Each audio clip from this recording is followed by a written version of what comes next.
I've blown up my life more times than I can count, and every single time it starts pretty much the same way, and I want to show you the pattern so you can spot yours. I'm going to share with you today the moment that everything sort of broke open for me to make my decision, and it's probably not what you think. If you're new here, welcome to Boss Bitch Radio. If you're a regular, hi bitch, I love you. But just as a reminder, I have spent 20 years helping women transform their bodies. Yes, I have. Now, I'm done. I kind of shelved that. I have nothing fitnessy to sell you. And right now, I'm just showing you how to transform everything else, having gone through the school of hard knocks. So strap in and let's get started. The whole reason why this podcast even came about is because every Sunday, if you're not over on my Instagram, please head over and come follow me and come say hi that you found me from the podcast, because it's so funny that you guys will pop in wherever you found me. And then you're like, oh, I didn't realize you had a YouTube. Oh my gosh, I didn't even realize you have an Instagram, or I didn't realize you had a podcast. So I have all those things, and I am the real live human that answers them on all of them. And I also like to just randomly freak you guys out and send you a voice message. So I dare you to message me. Anyhow, on Sundays, I have started doing this thing, which I really love because it helps me really craft my content towards my audience, which is the whole fucking reason why I'm here, right? I love to talk about of course, my selfish things like plants and things like that, but I also want to know what is helpful for you, where you're at in your journey, aside from just health and fitness. So Sundays, I post a fun little poll. I usually give you 3 to 4 choices. Hey, what do you want me to talk about on the stories this week? I'm just giving you some context here. So this past Sunday, I was like, I'm going to throw this in there. I don't think anybody really cares. I think they're probably more interested in the other 3 questions, which was like, my DEXA scan says that I'm obese was one of them, which I can make a whole podcast about that. And like the slow living after, over 40. And I think the other one was like how I eat now versus when I was a bodybuilder. And I was like, okay, I figured, I have a very heavily fitness-based audience, and I thought they would choose the food stuff, but they actually chose this, which was the moment I knew it was time to close my business.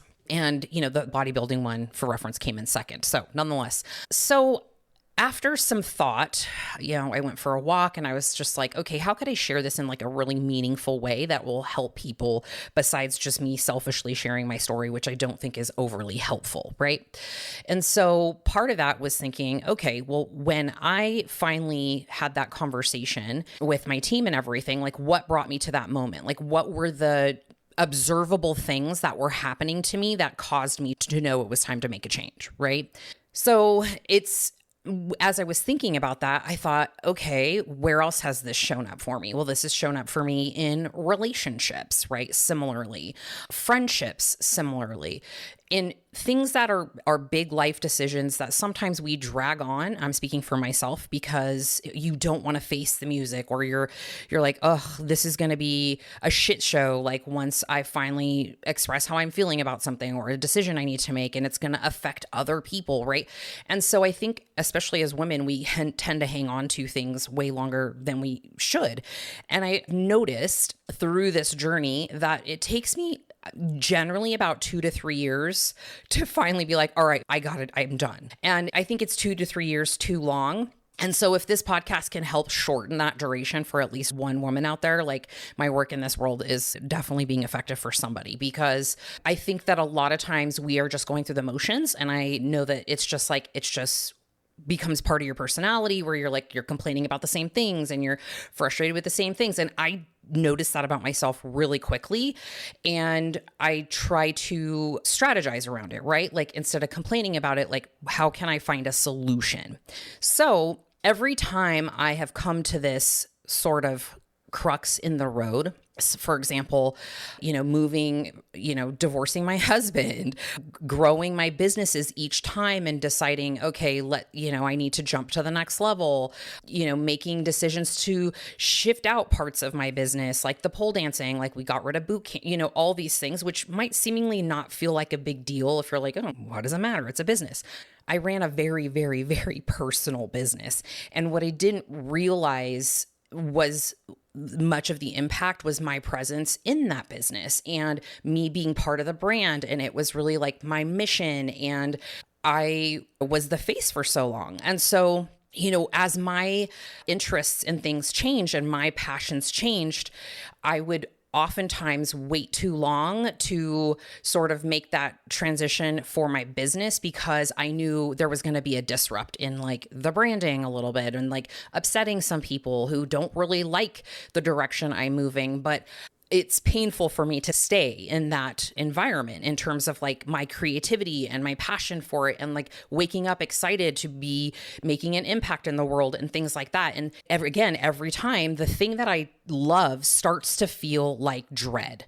Okay, so I'm just going to give you 7 kind of warning signs for myself personally, and then maybe you can really see yourself in some of this stuff, or maybe not.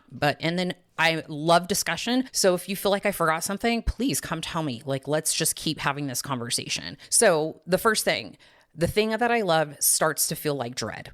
And again, I started pole dancing because I was like, this is amazing. This is so empowering. You know, I want more women to feel this confidence. Then I added boot camp, and then I added strength training. And like everything that I added was like a metamorphosis of me as a person. And I was really into it and I was passionate about it and I loved it. And then I would accidentally monetize it. Like I started personal training and it was great. It was a great problem to have. Like I definitely am, have worked a lot on my growth mindset and just being an entrepreneur. And oftentimes as entrepreneurs and people business as a boss bitch, you tend to get shiny object syndrome sometimes when you know that there is a need or a demand for something and you're like, I feel like I'm good at this, like I can do this. And so that can get us in trouble, right? So after, all of these sort of metamorphoses that I have gone through, one common theme is that, again, a long way to a ham sandwich. I promise we won't take this long for the rest. You guys got me going on a passionate topic. But the thing that I love starts to feel like dread. And secondly, I stopped wanting to kind of do it for myself. I stopped wanting to pole dance for enjoyment because every time I did, I felt like I had to be recording or I had to be creating choreography for classes. And it just kind of sucks the life out of it. The same thing happened when I got my yoga teacher certification. I was so passionate about it because it changed my life. And then I started teaching it at the studio and then I stopped practicing for myself. And it just felt like I was, it was just too much. And then bodybuilding, right? I could say the same thing for every iteration and thing that I have put myself into for a business side, but also like for me, like I'm the brand, right? So with that, it was kind of this iteration of things. The second thing that I notice when I'm really unrest about something and a decision I need to make is it follows me to bed. So my sleep tends to go first. I start to dread waking up during the night to have to go pee because, who doesn't get up to go pee? I'm so amazed by you humans who could sleep a full 8 hours and never go pee. It's 1 or 2 times for me. So I start to dread going to bed and was trying to really strategize my water intake because I know if I wake up to walk to the bathroom, that's awake enough for me to start thinking about the problem that I'm having. And it will disrupt my sleep and I will lay there and I will toss and I will turn and I will try to solve the problem in bed. And there's nothing good about that. So that's a second sort of red light or check engine light for me when I know that I need to really think long and hard about making a decision in a different way. The third thing, and this is probably one of the most important out of them, is that the whole day gets eaten up by ruminating thoughts of this problem, right? So I found myself thinking about it all day. Any time that I've had to make a big decision in my business that was going to affect other people, and it starts taking up my mental real estate. And then that would then affect, again, how I would show up for the podcast because I would have no creativity. Like my creativity would go out the window first thing because I am in problem solving mode, like fight or flight all day when my eyes are open in my brain, even if nothing's really going on, right? And like, hello, cortisol. There's a reason why a lot of people are just like, I can't get rid of this belly fat and this and that. And when I dig deep with them, I'm like, you're not sleeping, you're stressed the fuck out, right? You hate your life, you hate your husband, right? Like all of these things, and it's going to affect your body. There's no way around it. The fourth thing that I notice comes up when I'm in this whole decision-making process is I start talking and asking people that I trust that are the closest to me, like, hey, am I crazy? Like, do you think I'm do you think I'm tapping out? Like if I do this thing, like, and they're the people that I care about the most. And it's like my best friend, obviously my partner, my business coaches, people that are like mentors that I know understand business or whatever it is in the decision I'm trying to make. And I just really get feedback from them because I want to be that source for people, right? If you come to me, I will help you think objectively about the situation. And so that's another thing, right? If you feel like you're constantly talking to somebody else and you're complaining about the same thing, or you just feel like this is something that's always a topic of conversation and not a positive way, that is draining as fuck. Okay? Draining as fuck. And again, as I'm thinking through this whole podcast outline, it's bringing me back to a situation when Jack and I first started dating. And I've talked about this before on the podcast, and we've talked about it together. My partner, Jack, he is also an entrepreneur. He's got, at the time, he's got 2 businesses, but then he had 3. And the third one was causing him so much stress. It was greatly affecting our relationship. And he knows it. We've talked about it. And I was patient with it, right? Like, I'm like, okay, he's stressed out, da, da, da, da, da. And there was a point in time where I'm like, look, this is all we fucking talk about. And I'm starting to not enjoy our dinners together because they are just a bitch fest about everything, right? Like, and I would come to him, of course, like with any problems, we have any stressors in our business, but it was like prolonged. And so his stress then became my stress. So my again, experiential wisdom to you is that if you're going through some kind of stress and you're sharing it often with like the people you love, if they're highly sensitive people, it affects them, right? It affects them. They absorb that. They feel bad and they just, so again, I could hear myself having these conversations too much, and they were occupying way too much of the conversations I was having. And that's not something I care to be doing. I'm like, I don't care. I would rather just be broke and not give 0 fucks about this taking up my mental real estate than waking up to this reality every day. And the 5th thing is that it's usually something small and random for me that finally tips it over. Right? So it could be like, for example, with my ex-husband and we had a lot of back and forth and I was just torn with the whole thing. And like one day I'll just be like, I'm not doing this, right? Like he breathed wrong. And I finally was just like, why have I been putting up with this? And we would just, we would split up. And again, for the businesses, there was not one like real pivotal moment where it's like, oh my God, this one thing happened. And that was the deal. Like I had to switch, I had to rip out the poles, or I had to quit boot camp, or, this or that. It's usually something very small. And in this case, it was a collection of things, right? Like I had attempted to go through 2 different buyers that had fell through. And at that point, it had already been like a very long and emotional process to do all of that. And at that point, I was just like, you know what? I don't have the endurance in me, even though I had a lovely list of amazing clients who I wanted to approach to ask them if they wanted to purchase the business or buy the brand or whatever. And I was going to, as part of that, be on board with training them through the whole process and like helping with marketing. Like I had a whole strategy in place for that, for soliciting potential new buyers.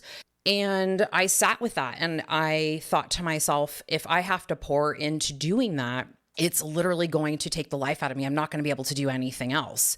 And that's just not something I was interested in doing. And so I said, okay, we're done here.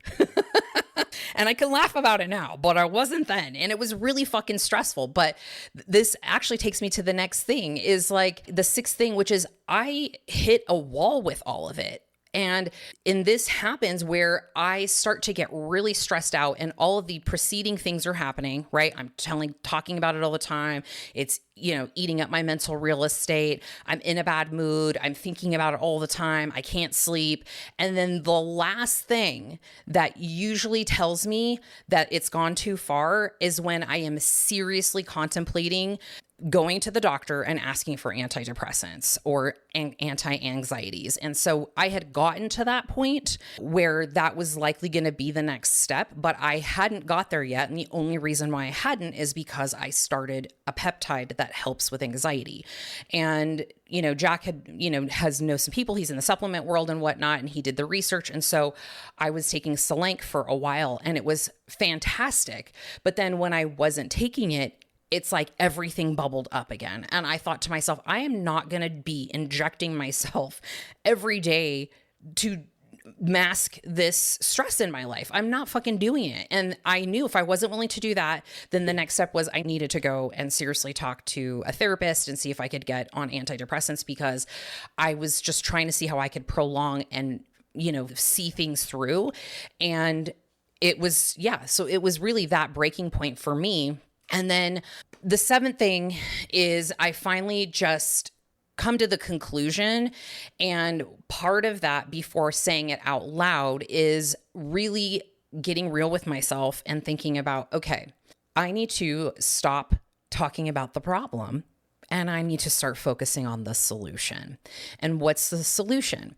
And I oftentimes use this strategy, and I probably am butchering it, but it's from Tim Ferriss. If anyone knows him, he's amazing, the author of the 4-Hour Workweek. But he has this YouTube video, and I've watched it several times, and it's really talking about how you can really kind of get yourself through things is by catastrophizing and realizing that if you think worst case scenario about everything, at the end of all of that, you're still alive, you're going to be okay, you have yourself, you're going to figure it out, and you have before, so this time is no different. And so I have that sort of fucking hype talk with myself, and then I just start reverse engineering the process and figure it out. And again, having those conversations with people you trust is important when you are finally ready to do the thing. And, a lot of times it was just me. Like, I know, for instance, in this specific situation, I was on Marco Polo with Crystal, she's my therapist bestie. Actually, I'm picking her up today from the airport, but I will usually ask her because she will give it to me in her very kind therapist-y way, where I'm like, listen, bitch, I just need you to tell me I can move on and that I'm not crazy or what, give it to me straight. So anyhow, I just know that for myself, and I don't know about you, I get very fucking tired of mentally masturbating over those stressful thoughts. And what I realize is, or what I have realized in all of these things, especially more so as I've gotten older, is that I'm choosing the thoughts. Okay. So when you're choosing the thoughts and the situation that you're in, that's a decision. And I don't want that to be the decision I'm making. Like, okay, well, I'm just going to decide to be unhappy and stressed out and miserable when I know I can get out of this situation and I can figure out a different way. And this doesn't need to be my reality. So anyhow, this is just kind of a map. And I know that there is likely a woman listening that is somewhere on this map right now. But, the key of it is that, I knew about 3 years ago that I should have made that decision about 3 years ago, quite honestly. But again, I was scared. I had a whole community and, everything was going fantastically. And I wasn't even in the business working as a trainer when I left. But I thought, okay, this can sustain.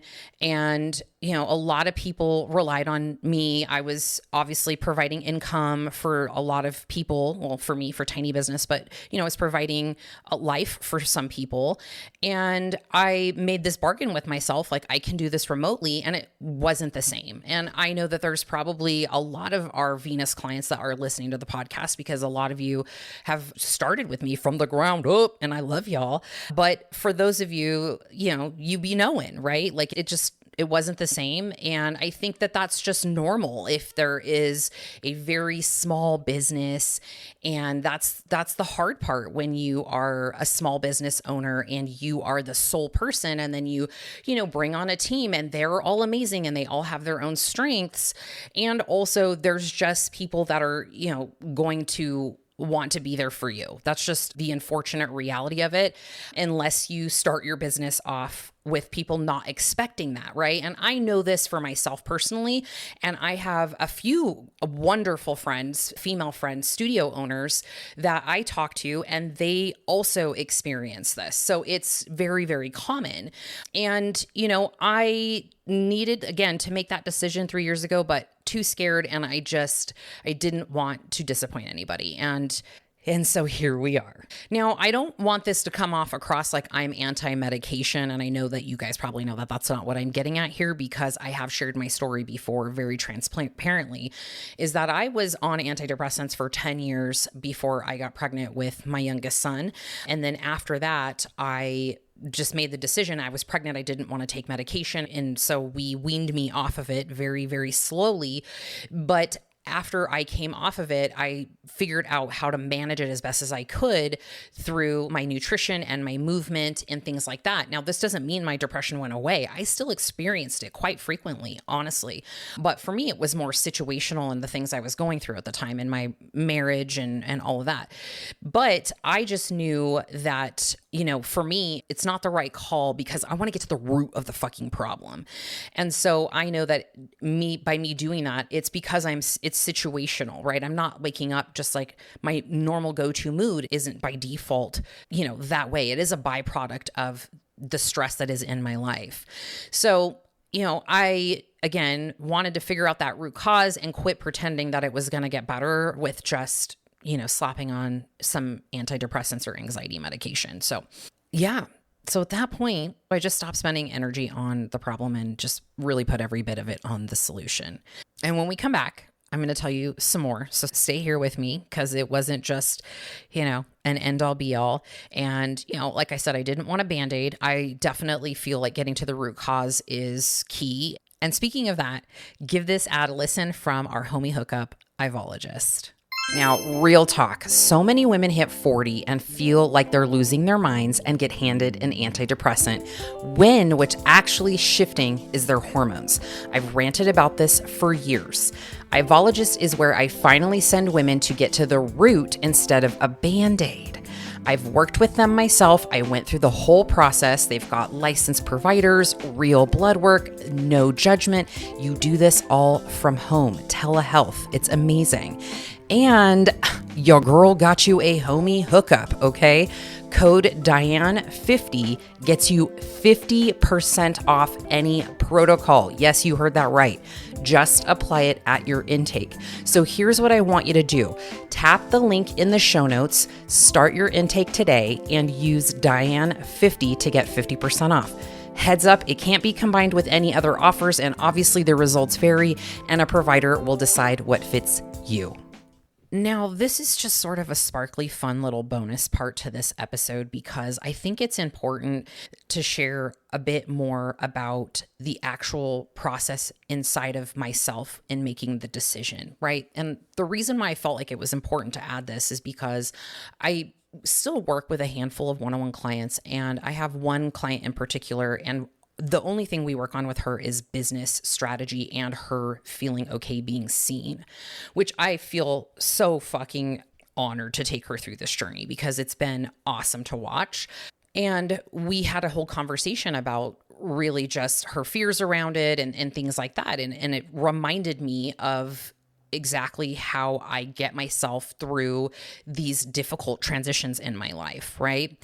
Now, I went on like a 2-month social media sabbatical, really, where I just wasn't posting in stories. I was checking DMs every few days on my laptop, but I deleted the app and I was just like, you know what? I have not felt creative in so long. I just need to get off Instagram because I'm feeling like I'm doing it just because I'm obligated to, for branding and just to be, stay on top of things in social media. And obviously my little community that I have over there, that's super important.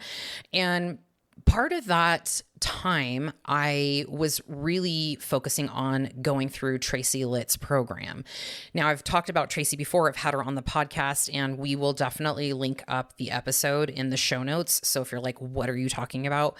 Please do yourself a gift and go listen to that episode, okay? She's a fantastic, I don't even know what she probably labels herself as, but she is a coach, a mentor, a business coach, a strategist, a baddie. She just fucking says it how it is in the most loving, healing way, and just she's just so elegant about it. And when she says fuck, like, you have to love her. Okay. So I invested in one of her programs called the School of Becoming. And I'm going to be honest, I got into it because I thought, well, maybe I want to go into essentially the energy space that she's in similarly and start adding that into my coaching practice. And at least, if not, learn it for myself, like see if it's something that I would enjoy, because here I go falling in love with something so I can monetize it and then get burnt out of it. Right. This is where my brain goes all the time. I can't help it, you guys. So I thought, it's been so helpful for me, just her free stuff and like her podcasts. And I had exposure to her on obviously Kathy Heller's retreat. And then she came and was on my podcast. And so I was just like, oh my gosh, I need to drink the fucking Kool-Aid. And I was sharing it with the girls in my Healthy and Hot community, which is my little fitness community that, I do workouts for and things. And it was so effective for me, right? I felt like saved me during that time. And also it allowed me to give myself permission, even though I didn't need it, to make the hard decisions and not let it crumble me. Okay. So a lot of techniques that I haven't learned yet. And you guys, I've done a lot of fucking weird fitnessy shit. Okay. So teach me, something, and I'm all about it. And I want to know all the things. So we did a lot of learning how to breathe when you're spiraling, when you have anxiety. And I know that might be like, okay, just fucking breathe, but it's actual motherfucking breath work. And the first sessions we've done, now this is all on Zoom, we're completely, what's the word I'm looking for?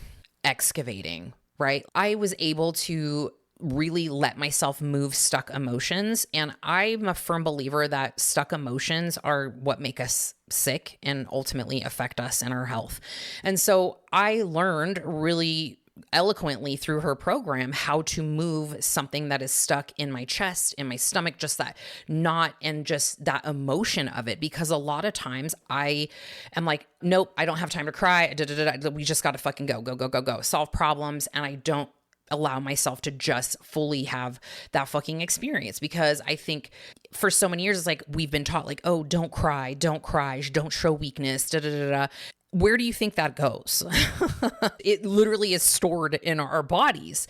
And so I learned how to feel stress and then do something about it and not just sit there and white knuckle it, which is typically what I would do.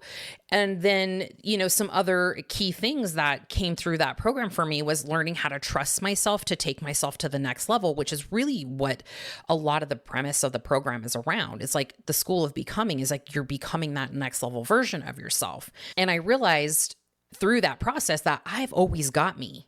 Right? Like you always got you at the end of the day. When shit hits the fan, shit's fucked up, you are on a path that you thought was going to be your life, and then you take a hard left, you will catch yourself. Okay. You're just gonna. So through her program, I was really able to spot the patterns while they were happening, right? Not 3 years later, I was like, oh shit, this is what's happening to me. And I would start to really question my thoughts, and things would come up, and I'd be like, her little catchphrase is like, when you notice that the thoughts are coming up, like ask yourself, isn't that interesting? And then just think to yourself, like, isn't that interesting? Like, what would she do? And, I teach main character energy. I teach like mindset level ups and things like that, but I felt like I had hit my head against some kind of weird fucking glass ceiling, and everybody could see it but me. And this was really what helped me kind of pull the fog out from my eyes and realize what was more important throughout this entire business journey for me. So that really is the reason why I'm able to see these patterns now, honestly, I think is having that experience of going through her course, and then in, retrospect being like, oh, okay, I could see all of this like out loud now. Right. And honestly, I think that's why closing my 19-year business, my small little personal training studio business that, started when my son was running around in diapers, losing that big, huge piece of who I was, it didn't take me out like I thought it was going to take me out. I think I got taken out like months before, just through, before I came up to the boiling point of just deciding. So by the time it was time to make the decision, I had already I feel like the worst of it, if it makes sense. And, I think one thing too that was a huge discernment for me is I didn't make it mean anything about me. I was like, okay, this is just facts. It is what it is. I take the emotion out of it, and I have to make business decisions. I have to put my big girl panties on and just make the hard decisions. And, this is a muscle that I have flexed. I've flexed quite a few times in my life, sometimes too late, but that's the whole point of this episode, is that you can flex this muscle too. You can build this awareness too, and start to notice your patterns and realize what is not serving you any longer. So you probably have a pattern too, because we know how to spot it in ourselves if we are made aware of it. So here we are making an awareness out of it. And you likely know your signals, but you probably are just kind of in denial, or you're arguing with the signals. So really, one thing I ask of you is I want you to really think about what your body is telling you that you might be ignoring, okay? What is your body telling you that you might be ignoring?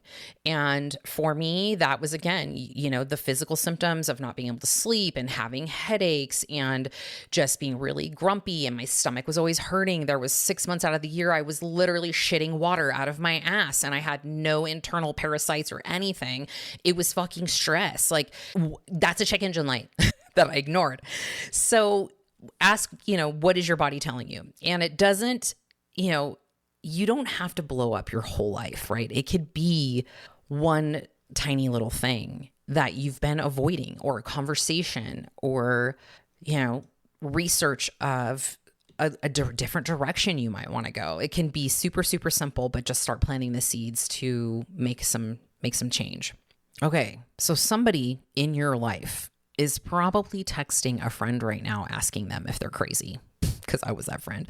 And you likely know exactly who it is. So send her this episode, because that is the assignment. That's her whole assignment. So hit that share button, send it to her. Don't even write her a message, because she'll know. She'll be knowing. She be knowing. Okay. And if you're that friend and you've listened all the way through, go tell your other friend what you're going to do next, or what your body is telling you need to do.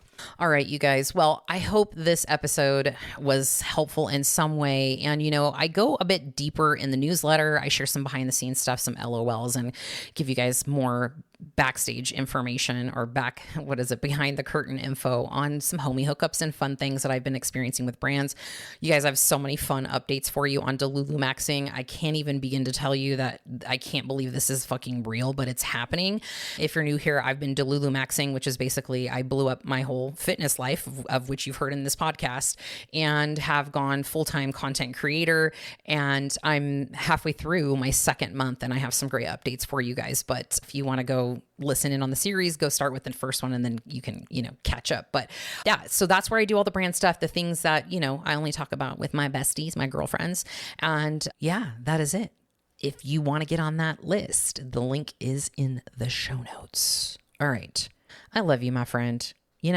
You're my homie if you've listened this far, and I appreciate you. And listen, don't be a stranger, because I see the hundreds of you that listen every single week, and ain't nobody knocking on my DMs. And listen, that's what friends do. So if you're listening this far, come tell me that you listened to the episode and what resonated with you. All right, I'll catch you on the next episode.